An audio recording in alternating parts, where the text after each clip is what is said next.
Ray tells me we're on, so I guess we better get going. Good morning. We're continuing our study of Revelations, and so I had a different title for this, but I like this title better. So I don't know if any of you recognize it, but it's actually a song. So,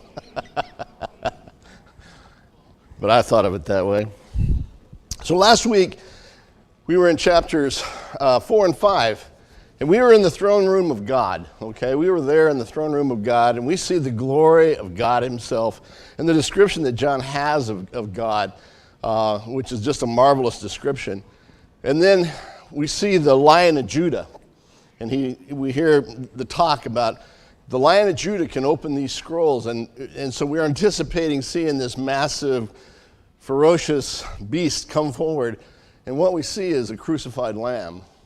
That's the Lion of Judah, the crucified or the sacrificed lamb, and that's Jesus.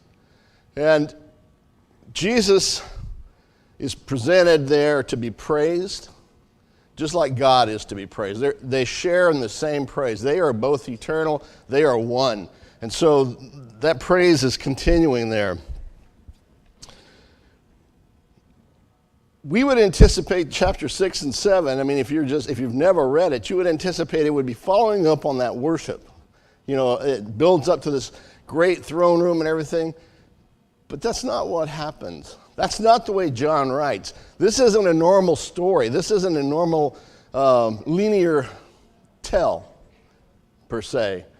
This is poetry. This is music. And as in music and poetry, it takes different directions at different times. And so, in this case, it does as well. You know, it's not uncommon for you and I to ask the question, is there really a God? And if there is really a God, why does he allow all the suffering in the world to be there? Disease and death, the death of innocence. If there really is a God, why does he allow that?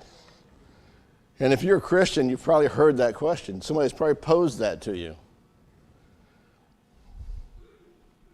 Even as questions, we often, maybe not so silently, wonder, not about the world, but about ourselves. Why me? Why is this happening to me? Why are, I try to do right. I go to church. I accept Jesus. Why do these bad things happen to me? And I know nobody's wondered that here. I mean, I know that's probably only me, but... Well, N.T. Wright says that it's very similar to a person going to a doctor. It's very similar to a person going to a counselor or going to an elder and saying, I've got this issue. I have an issue. Help me. So let's ask an elder what he would do. And somebody comes to you and say, I feel really bad. What is it you do? Listen, okay. Then you tell them, feel better, right? And they're all better, right? If it was only that simple. What do we do? What do you do? What's the next thing you do?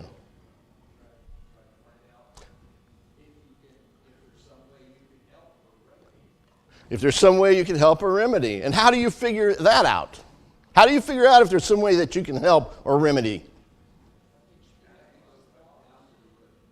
You got to do what? You got to go to the root. Okay? I feel really bad. We'll feel better. That's not the root.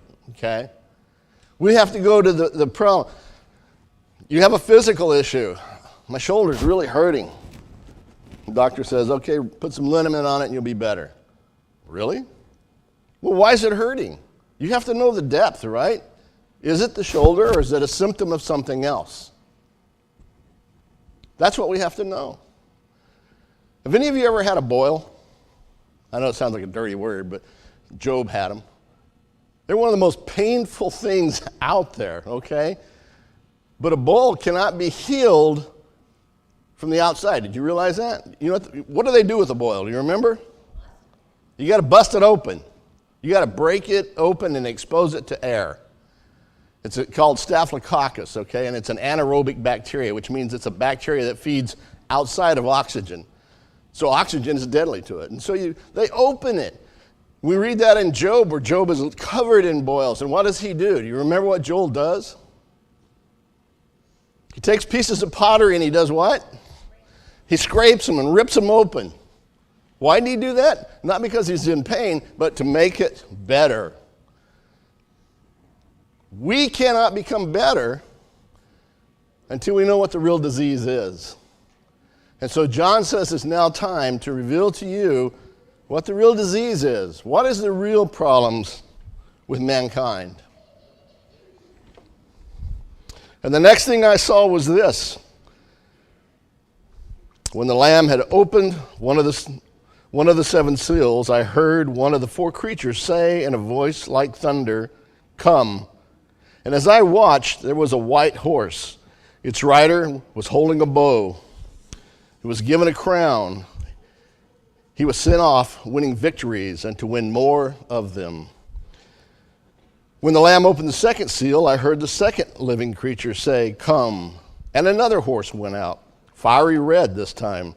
Its rider was given permission to take peace away from the earth so that people would kill one another. He was given a great sword. Then the Lamb opened the third seal. I heard the third living creature say, "Come." And as I watched, there was a black horse. Its rider held a pair of scales in his hand. I heard something like a voice coming from the midst of the four creatures. "A quart of wheat for a denarii," said the voice, "and 3 quarts of barley for a denarii. But don't ruin the oil and the wine." Then the Lamb opened the fourth seal, and I heard the voice of the fourth living creature say, "Come." And as I looked, there was a pale horse, and its rider's name was Death. And Hades followed along behind him. They were given authority over a quarter of the earth to kill with the sword and with famine and with death and by means of earth's wild animals. So this is where so many different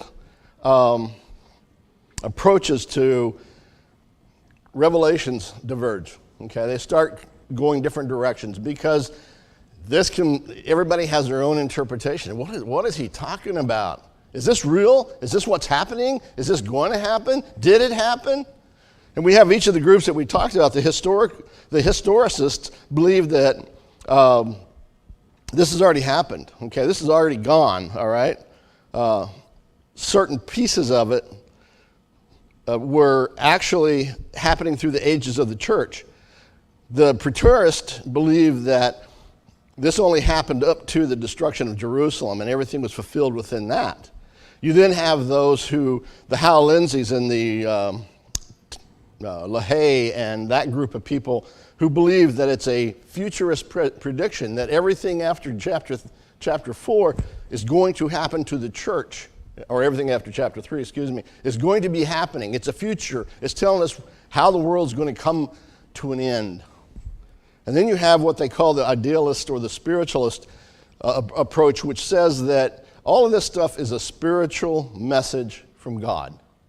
It is to be interpreted as a spiritual message from God. Not only was it applicable to the first century Christians and the 7 churches of Revelation that he's talking to, but it's applicable to all of us.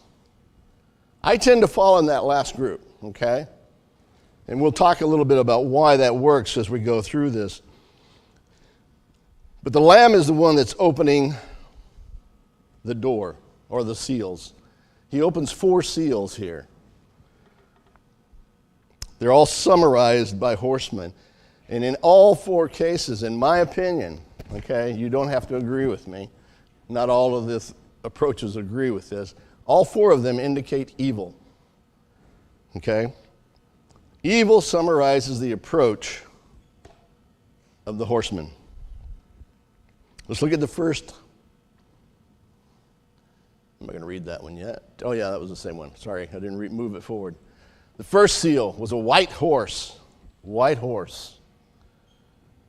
Well, he says what he is going to do is go forth and conquer. Now, many people believe that the white horse and the one that sits on it with the crown is indicative of the Messiah, of Jesus himself.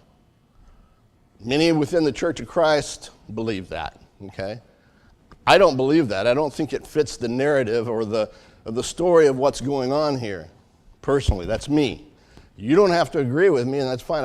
I beg you to study this stuff on your own, okay? I will explain to you why I think that's what it is. I believe he's talking about conquest. He's talking about world conquest, those that are going to war. Think of the British Empire. What was their main mission as they became stronger and stronger? What did they do? What was their whole outlook of life? You know? Colonization, right? To spread imperialism, okay? And they spread it all over the world. Parts of Africa, India, all over. They set up their own parts of the colonies. And they did that. They walked in and said, we're here to help you, and we're your friend. No. They came in with sword. They came in with weapons. They came in and took control. They conquested, okay? That's what they did. They took over.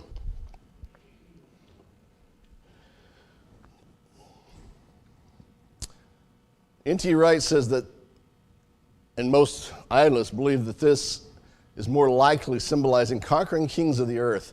And it's the opening seal allows the forces of human conquest and oppression to do their worst. Okay? The first four seals, the four horsemen, you hear them often called the horsemen or the four horsemen of the apocalypse. Again, apocalypse just means what? What does apocalypse mean? We've talked about this. It means revelation. That's all it means. People have it wrong. People think it's end times. That's not what apocalypse means. It means revelation. Okay? The revealing. So they're the four horsemen of revealing, which doesn't sound near as impressive as the four horsemen of the end of the world. Okay? Yes, sir? Is it possible that the reason the horse is white is because these particular conquerors presented themselves as making the world a better place? And actually, in some cases, did make it a better place as long as they were in charge. Very good point. And Dan brings up an excellent point, because when colors are used in Revelation, there's a purpose for the color. He doesn't just arbitrarily throw colors out there. White is an important color, and you have your cheat sheets. You can go and look at it. But white means goodness or purity, and so you're getting the impression, and that's where many in their interpretation of this think that it's talking about Jesus. It's got a crown. It's got a white horse. It must be Jesus.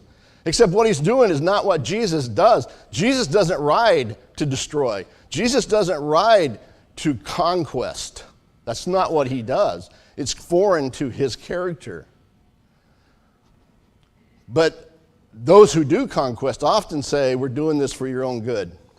You ever heard that? I'm doing this for your own good. We'll make you a better people. And we like to think of it only as happening in the past, but it happens today. Our country has done it. Dan, myself, and Dave were talking last week in our life group. We're talking about some of the things that this country has done. We're not an innocent country. We like to think of ourselves as being pure and holy and Christian nation. We're not. We never were. We never were a Christian nation. There are Christians in this nation. That's not who we are. Go back and read your history. What do they say about history? Those who do not learn from history are doomed to repeat it, and that's what we do over and over and over again. That's what we do. And I'm not degrading our country. I love our country. But I also know that it's not perfect, and it's done things that are appalling. You look at slavery, appalling. You look at the way we treated indigenous peoples, appalling. You look at how all these other things that have happened, they're appalling. God doesn't love those things. God doesn't see those things as good, never sees them as good. The second horse comes along, and it's a red horse. This is a writer who comes and takes from the earth even the very appearance of peace. War is dressed up in its Sunday best. It symbolizes conflict and war. War is a brutal thing. There's nothing beautiful about war. It is not something to be glamorized. It is not something to be proud of or happy about. There is nothing good that comes from war. Nothing. James says in 4:1 and 2, "Why causes fights and quarrels among you? Don't they come from your desires that battle within you? You desire, but you do not have, so you kill. You covet, but you cannot get what you want. So you quarrel and you fight. You do not have because you do not ask God." Too oftentimes, war is dressed up in its Sunday best of competition. We teach from a very young age competition. The thing we all like to remember is who was second place, right? We always remember second place. Never. Who do you remember? The winner. It's always about the winner. That's not a Christian concept, okay? It's not a Christian concept. When you only have winning in your mind, it's at the doom of other people, if that's your only drive. Now, it's not bad to win, but if that's your drive, then it can become a bad thing. Eugene Peterson, yes, sir. I think there's significance in the weapons of the first two. First one gets a bow, second one gets a sword. A bow delivers its force from a distance. You don't have to be up close to a person with a bow in order to cause damage. That keeps the rider of the first horse somewhat separate from the carnage. Correct. It still maintains the image Of a good guy. not actually there. With the sword, you actually have to get that person's blood all over you. Exactly. The historists and the preterists, they both liken these to actual groups that existed at that time. The Parthians were great archers, for instance, and that's what their main weapon was. And so that's why they attribute these to actual events. Again, I think he's talking more in spiritual terms here, trying to get us to understand what's going on. In Reverse Thunder, Eugene Peterson says this: "For a time, writ large in headlines, war is perceived as an evil, and there are prayers for peace, but not for long. For it is quickly glamorized as patriotic or rationalized as just.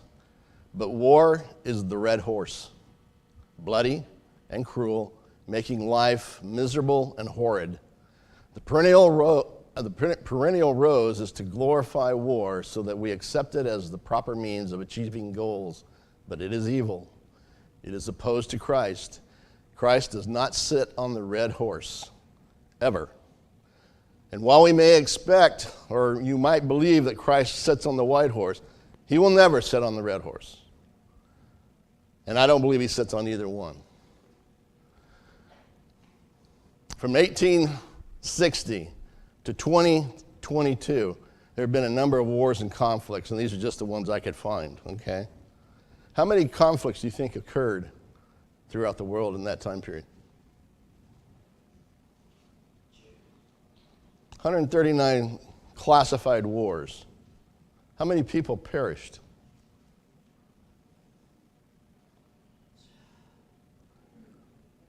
154 million people have passed away due to war in that time period, in 160 years.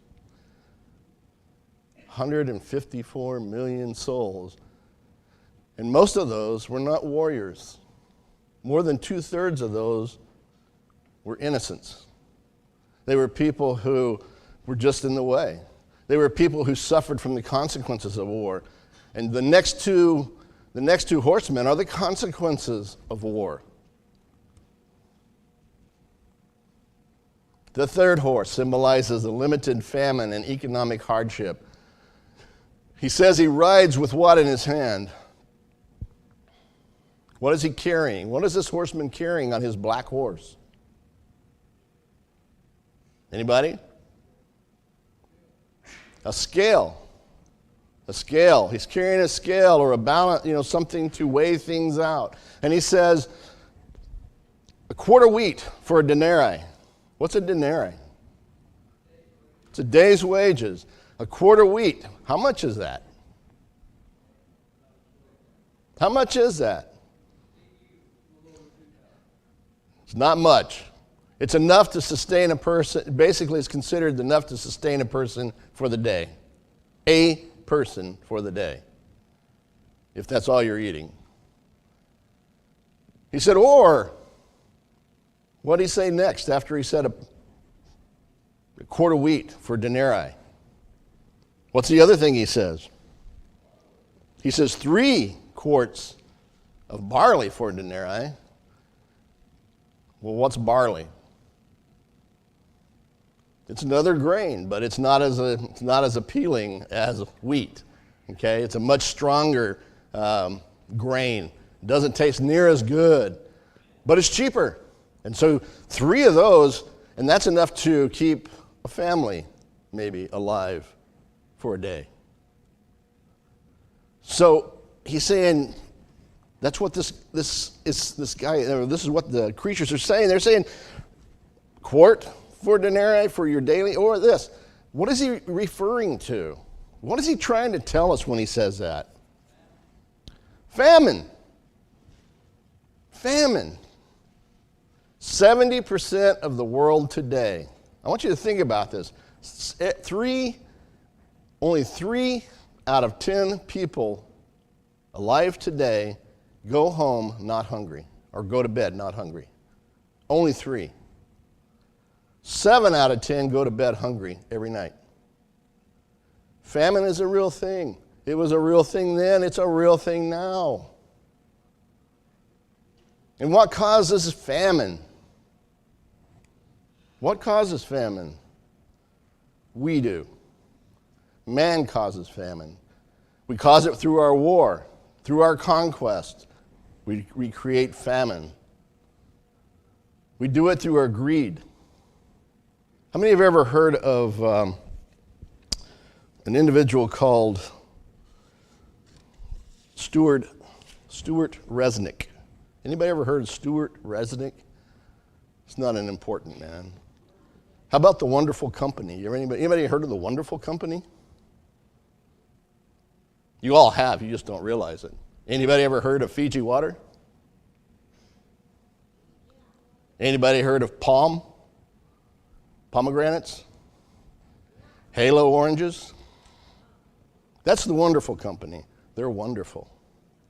How wonderful are they? Mr. Resnick controls 57% of the water in California. An individual.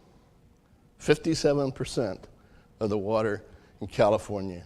In this last several years of drought that California has suffered, did we see any suffering of the pistachios, any shortage of pistachios, pomegranates, almonds, little halos?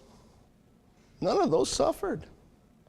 Did we see prices rise for staples such as tomatoes and lettuce and all that other type of stuff that you and I eat on a daily basis maybe? Yeah, we saw those rise dramatically. But you didn't see that with those.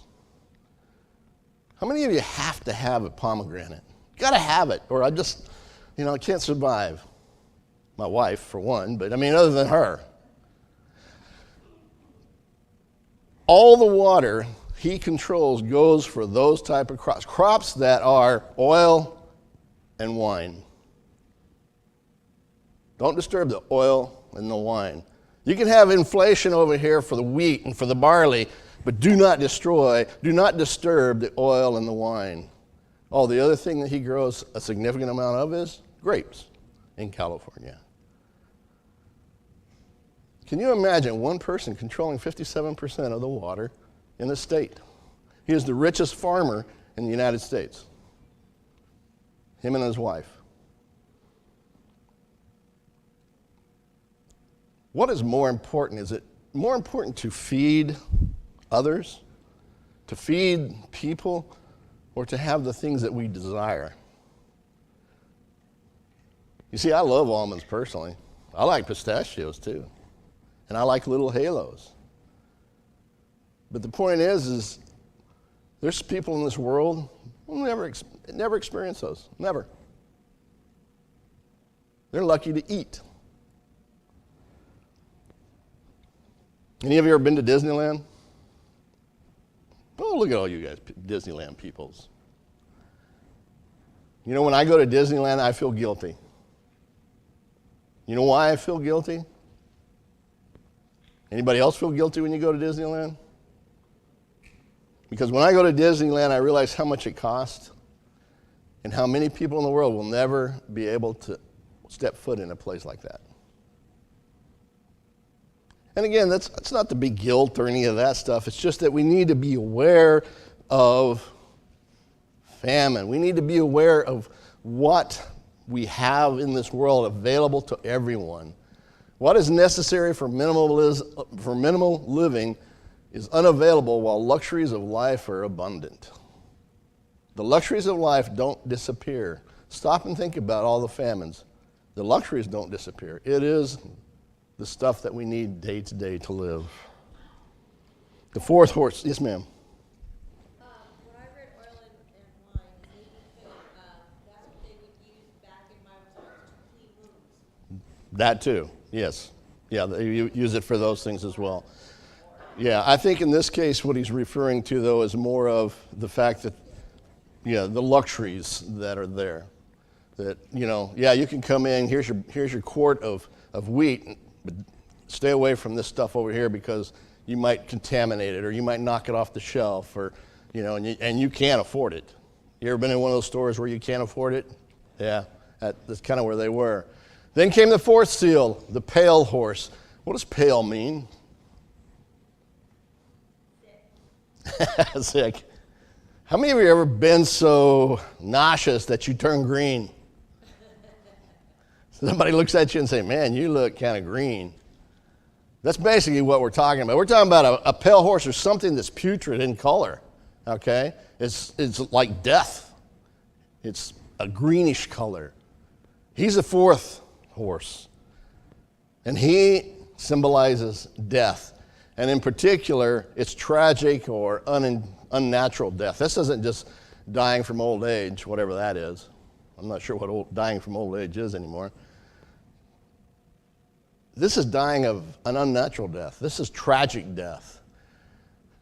He carries death on its back with Hades as a personified creature following behind. What's Hades? Most people like to think it's hell. It's not hell. We like to think that, but it's not. What is Hades? What? The grave. Place of the dead. Okay? Am I going to Hades? Probably someday. Okay? People say, oh, you're going to hell? No, I'm going to Hades, not the same place. Learn the words. Death follows this. The grave follows this horseman. The rider of the fourth horse represents pestilence. Where there is war, where there is conquest, there is famine. There's disease. There's death. Not just those who are involved with it, not just those who started it, but the innocents. Far and away, the innocents suffer for these things. And sickness is a condition in which our bodies are weakened and impaired so that they no longer are as effective as temples of holiness. We have to be aware of these things. And it's interesting that John goes from the glory of the throne room and Jesus and the king being praised to this. But the seven churches are saying, well, you're talking about all this glory and all this wonder that's in the throne room, and it's going on all the time. It's going on now. We open the door. We see it right in front of us now. But this is my reality. This is what I'm seeing, John. And John reveals this to them, that this is what the world is like. You see, you and I will experience this just as well. All these things we get to experience. And it's awful. But that's not who we are.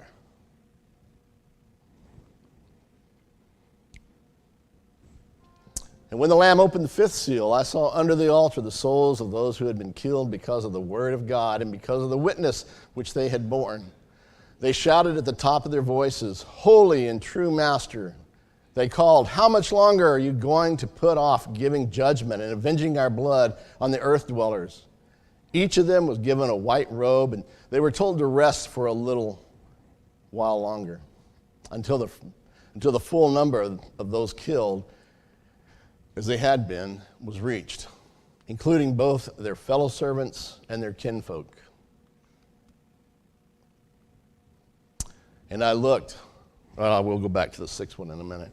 So he comes to the fifth seal. And the fifth seal is what? He's left the four horsemen, and now he's where?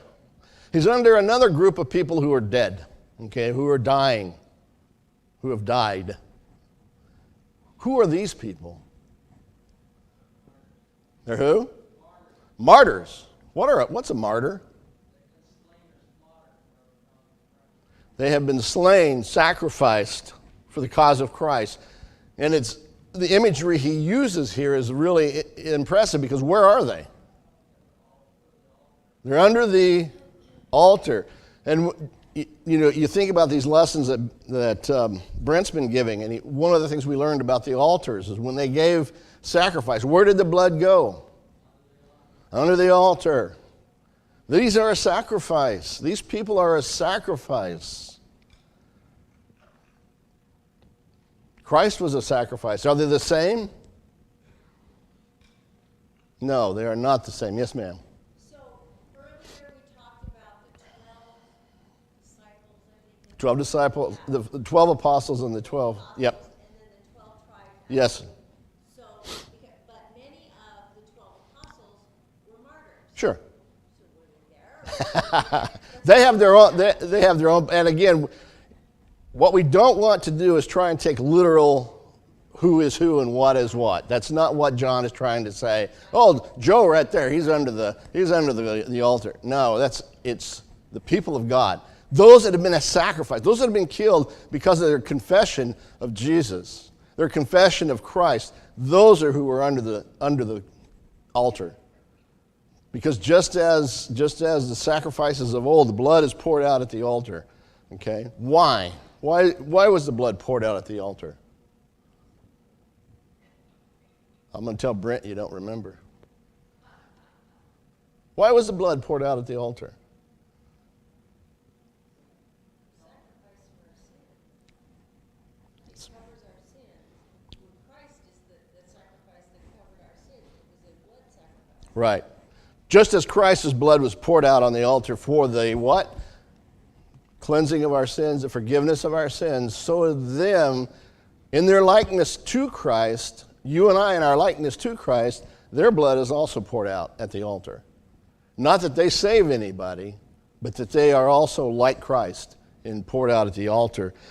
So this fifth seal, Christians are the one that see the world and see the evil that it is. This is a very select group of people that have died. This isn't the 158 million people throughout the time. These are a very select group of people who have died. But it's a very numerous people as well. Those of our brothers and sisters who have passed because of their profession or because their confession of Jesus Christ.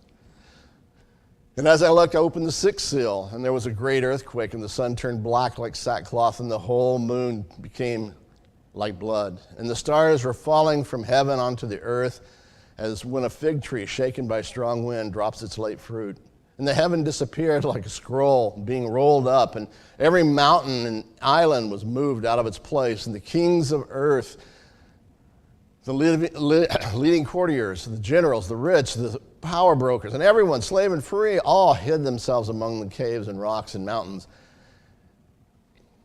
Fall upon us, they were saying to the mountains and rocks. Hide us from the face of the one who sits on the throne and from the anger of the Lamb. The great day of their anger has come, and who can stand upright? This is another place where opinions and interpretations diverge even within the church. I mean, they are wildly different. Many of the writers believe that this is talking about end times. Okay, this is the end of the world. This is the second coming of Christ. That's what they believe. Could be. We see words like this throughout Scripture. You see this in Matthew 24 in particular, okay? And we say, oh, that's about the end of the world. But go back and read Matthew 24. Is it really about the end of the world? Because that's not the question that was asked. Jesus goes into an explanation, okay? Jesus goes into an explanation in Matthew 24 as to what he meant when he said, this temple's going to be broken down. There's not going to be a stone left on each other. They're going to be gone. And then he goes on and he starts sharing what things are going to happen, and he uses very similar language as to what he just used here. Okay, the moon it darkens and the sky rolls back and earthquakes and all this stuff, and we're saying, oh, that's the end of the world. Well, that's not what he's talking about. Because the apostles have asked him a very specific question. You're saying that this temple, this place that we love, is going to be knocked down to the ground and no stone will be on top of another. When is that going to happen? What's going on? What is he referring to? Jesus tells them it's going to be catastrophic. There are things that are catastrophic going to be happening here in Jerusalem. And we know it happened. It happened in AD 70 when the Romans had enough, when they were fed up with the Jewish people and their rebellion. They said no more. And they went in and they slaughtered everybody. They destroyed the temple. Now, what does it mean when you hear these cosmic events happening of the sun being blotted out and the moon going dark and the earthquakes? And it's language that he uses throughout the prophets. Go back and read Isaiah, Zechariah. I mean, all the prophets use these exact same words. Okay? And they were events that were happening in their time. These are events that he's saying, this is what's going to happen. This is the way our world is. Okay? Our world is this way.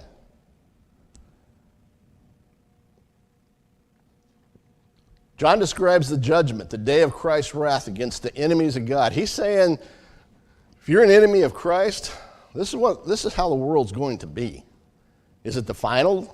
I don't believe so. Personally, I don't believe it's final because I don't think it fits into the rest of the seals. He's talking about what's going on, what's really happening in the world. This is happening in the world. Do we see the moon darkened? Do we see the sun blotted out? Sure you do. If you stop and think about it in poetic terms, if you think about it in terms of feelings, we have seen those points in our life, okay? We have seen those things in our life. Now, again, I'm not saying that that's the only interpretation. He could very well be talking about the end of the world. We know in Revelation 21, he's going to be talking about the end of the world, okay? It's a very specific time. Yes, sir? That's why some of these commentators say it's too early in the rolling out of these seals for this latter heaven. It's just the end of the cycle of judgments that we Exactly. severe judgment to the sword, the famine, the pestilence, the wild. That's also used in Jeremiah. Exactly. What he is sharing here in Revelation, what John is sharing in Revelation, has already been talked about through the other scriptures, especially in the Old Testament. This isn't new stuff to the Jews. Remember the people he's writing to. He's writing to people that had the Old Testament. They didn't have a New Testament. They'd been trained in the Old. They knew the Old. They knew it well. This was all familiar to them. These kind of images, these kind of words, they were familiar. They were comfortable with what they were saying. They weren't you and I sitting there trying to second guess, what does that picture really mean? Okay, they were images to convey a message. They were not the message. He then goes on and he says he saw 4 angels standing at the 4 corners of the earth. It's interesting, he goes through 6 seals. John is an interesting writer because he goes through 6 seals in one chapter. And so we turn the page to chapter 7, and what do you expect? The 7th seal. You're not going to get it, all right? It doesn't happen in chapter 7. What do you call that? Pause, anticipation, intermission, okay? Building a suspense. John knows how to hold his audience in attention, okay? He has them in his hand. He's trying to get them to understand, to see. He goes on here, and I'm not going to read this. Hopefully you've read it. I've asked you to read every week out loud, so I'm sure you have. But he lists the tribes of Israel, okay? 12,000 from each tribe, and some people have denoted this to be an actual number. 12 times 12,000 is what? 144,000. And you've heard some groups say that that's the only people going to heaven is 144,000. Okay? But what do we know about numbers and the number 12? It's a holy number. It's a special number. And what about the number 1,000? What is it? It's completeness. It's fullness. It's a huge number. It's not just 1,000. It's huge. 144,000 is a complete church, the complete number of God's people. What's interesting here is 2 tribes aren't mentioned. Dan and Manasseh are not mentioned. Or excuse me, Dan. Manasseh is mentioned. I forgot to take that out. Dan's not mentioned. Why isn't Dan mentioned? That's your homework. Figure that out. Good luck. No. Some people believe that Dan wasn't there because his tribe was very heavy into idolatry. It was very disobedient to Christ, or to God, excuse me. And so therefore he was eliminated from here. We don't know John's reason for actually leaving Dan out, but he is left out. Okay, yes, sir? Sometimes in the Old Testament, God or the prophet refers to Israel as an idolatry nation or part of Israel was divided, northern kingdom and Ephraim. Yes. Might be the same thing. Exactly. And there's even some theory that it may be the Antichrist, yes, which we'll get to.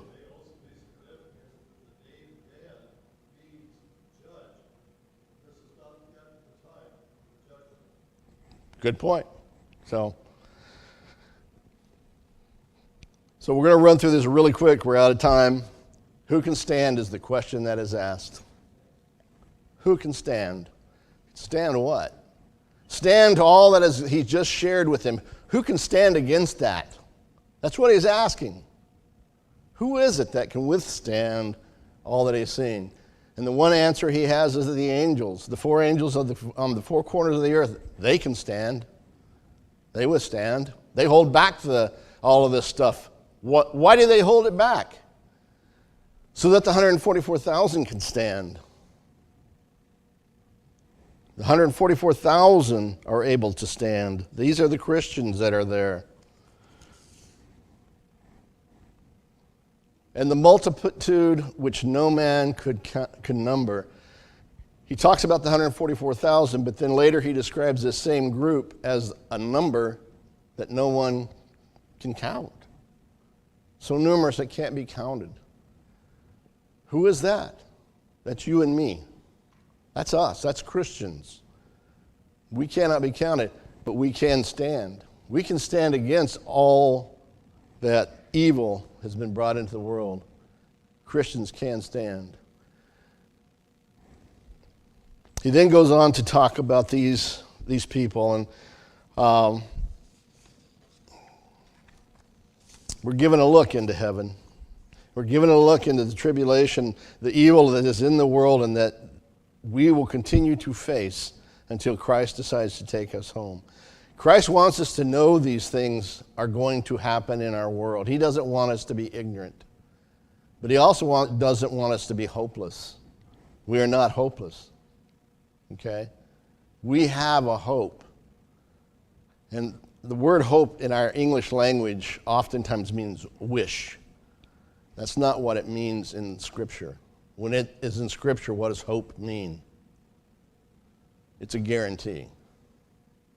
Our hope, our guarantee, is that we will endure through all of this. And that's what we have to look forward to as people of God. So, being faced with all the evil that is out there, all the things that these four horsemen, or basically the evil of the world that is out there, you and I can stand. We can face that. We can endure that because Christ is on our side. It says that the Lord himself has pitched his tent over us. That's what he's talking about here when he talks about about God. He has pitched his tent over us. We are under his protection. Not from physical harm, but from eternal harm. That's who we are. Thank you very much. Our time